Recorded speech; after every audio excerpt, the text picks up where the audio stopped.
Hi all, welcome and thanks for watching this video. Today we're going to talk about moves and outlines in our text, so let's get into it. First off, some key questions we're going to answer today.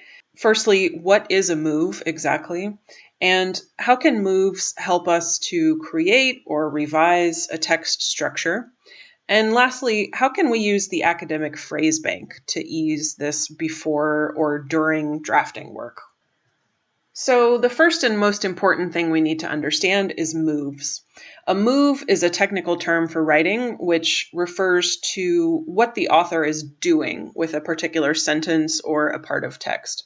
For example, if I saw you from across a crowded room, I've never met you before, and I walked up to you and I said, "Hey, 4 out of 5 dentists agree that Colgate toothpaste is the most effective toothpaste," and walked away. You would understand my words perfectly, right? You know what I'm saying, but what the heck am I doing? Because you have no context for that move I just made, and you can't possibly know whether I'm trying to persuade you to buy Colgate toothpaste, or I'm gently pointing out that you have bad teeth, or just that maybe I'm like a crazy person. But if I wrote that statement as the first sentence of my results section, I'd better have a good reason for making that move, right? We can assume that maybe I'm testing toothpastes and this is the most important result I got, for example. The moves of your text work the same way. They should make sense in the context. They should come to the reader in a logical way, and they should never be a total surprise. Now, in academic texts, the moves we make are actually pretty predictable most of the time, and this is a good thing.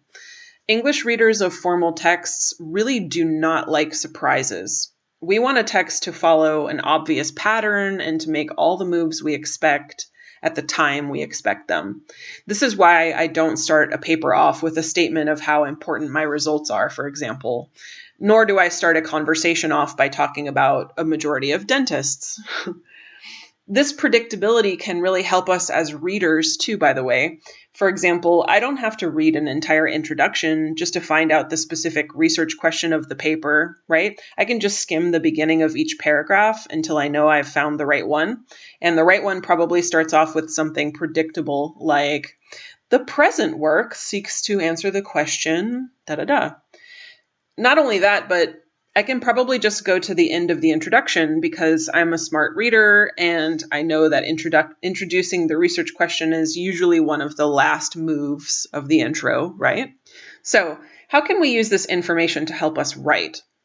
Well, mainly by creating structures for our texts, especially before we draft them, but also after we draft them and we maybe need to make some improvements on the structure. By using the resource Academic Phrasebank, I'm going to show you a little more about moves and how they can make your pre-drafting processes a lot easier, but again, also the after drafting sometimes. Now, the Academic Phrasebank is a free resource that's organized in sections here, similar to the sections of an academic paper, and each of these sections has its own typical set of moves, right? That's why, for example, we don't usually start off our introductions by talking about how important our results are, but we might use a statement like that in our discussions. Now, the better you understand these typical moves, the easier it is to write a paper in English. Full stop, period. Let's take introductions as a good example because these are some of the most predictable parts of any paper. An intro almost always has to do 3 main moves, which we also call the CARS model, meaning create a research space. And I can show you here in the Academic Phrasebank. They also give this guideline about creating a research space and these 3 basic moves that we make. So move 1, we generally set the context, or in these words, establish the territory, right? In recent years, climate change has become a global blah, blah, blah. Then the second move generally is that we point out current approaches to the topic or the problem that we're hinting at. In other words, identifying a niche that we are then going to fill with our work. So maybe something like, while the wind and solar energy sectors have responded to this problem, blah, blah, blah, we still need ... Right? And the third move generally is that we give some idea on how we will occupy that niche or solve that problem or approach that topic. Like, this work seeks to contribute to the scholarship on climate change by doing something that's not already happening. Now, every intro is a little bit different, but mostly we're doing different versions of this similar thing, right? We just kind of need to think about how that will look in the text that we are writing. So a long dissertation monograph is quite a bit different than a short journal article, for example, and that's where our text models come in. So how can we use this in our before drafting processes? Well, by making an outline. Before I draft an important section of my text, like say the intro or the discussion, I like to outline the structure using the moves I want to make as my guide. Now, I especially do this with that CARS model for my intros, and it really makes these faster to write. I can also use this academic Phrasebank to help guide me on what moves I should be making in a section to begin with, if maybe I'm totally unsure. I could look at this list and get a good idea of what should happen in that section. Now, here's the secret about outlines. When I can separate the work of structuring my ideas from the work of choosing my words, the whole writing process gets so much easier. Let me say that again because it's a really core workflow rule. When I can separate the work of structuring my ideas from the work of choosing my words, working on my language, the whole writing process gets easier. And that's what an outline can do for me. So by using these lists of moves in the academic Phrasebank and filling in my own topics, I can put together an outline on a chapter really easily and pretty quickly, and then later I can worry about choosing my words. And this is so much easier when I separate these two processes. I promise you it will help you. By the way, notice that these moves are really nice paragraph starters too. Right?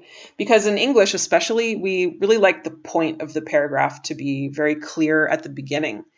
And these nice clear moves really tell the reader what to expect. For example, I don't know, something like this. So you're probably familiar with outlining before you draft, but what about when we need to improve the structure of the draft after we write it? This is actually where my secret magic comes in. I'm really not the greatest text planner or drafter, but I am a very good editor, I would say. And one of my tricks is reverse outlining. Reverse outlines are just like regular outlines, but in this case, I'm outlining the text that I just already wrote. And I like to do this on paper, so I don't really have too many examples, but here's one that helped me once when my paper was like 25% too long, and I could tell I was repeating myself and getting off topic and stuff, but until I reverse outlined that section, I think this was my literature review section, or background rather, I was really struggling to find the problem and improve it. Once I wrote a little note for myself on each paragraph, and then I just looked through these notes instead of looking over the whole paper, I could really see the problem more clearly. Basically, I went topic A, then I mentioned topic B, but instead of discussing it, I go straight to topic C and D, and then I go back to B. I was able to fix that a lot more easily because working on my reverse outline is kind of like looking under the hood of the car to figure out what's wrong instead of just, giving it dirty looks from the outside. That's kind of the limit of my capacity. So in summary, here are some main takeaways for you. All right. The structure of your text is basically a collection of the moves in the text. An outline is the structure of the texts, in other words, its moves, without all of that distracting content. Outlines really help us accomplish the following workflow rule: to separate the work of structuring your ideas from that of choosing your language. And this is just the fundamental basis of writing as a process with multiple steps. Finally, after drafting, use reverse outlines to improve the problem areas. Now, here's what I recommend at this point. Spend some time with your text models and take a closer look at the section that you're working on right now or that you're having trouble with. What kind of moves and structures do the text models that you have use in that section? Try to reverse outline the section in one of those text models. I do this all the time. And then I sort of steal that structure or borrow that structure and use a similar structure for my text. Now, obviously, in doing that, you'll probably notice some things you want to keep and some things that you don't want to keep or that aren't relevant for you. But remember, this is just a jumping off point because when we can see what other people are doing, it usually helps us do it ourselves, right? So thanks for watching, and I hope this discussion of moves and outlines has been useful for you. And if you're still feeling a little stuck in your writing, I recommend you check out other topics in our Padlet under the column heading, What Else Do We Do Before We Write? Or What Else We Do Before We Write?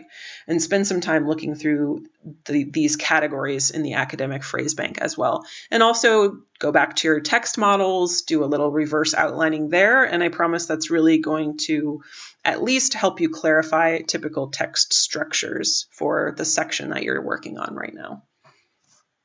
Thanks for watching.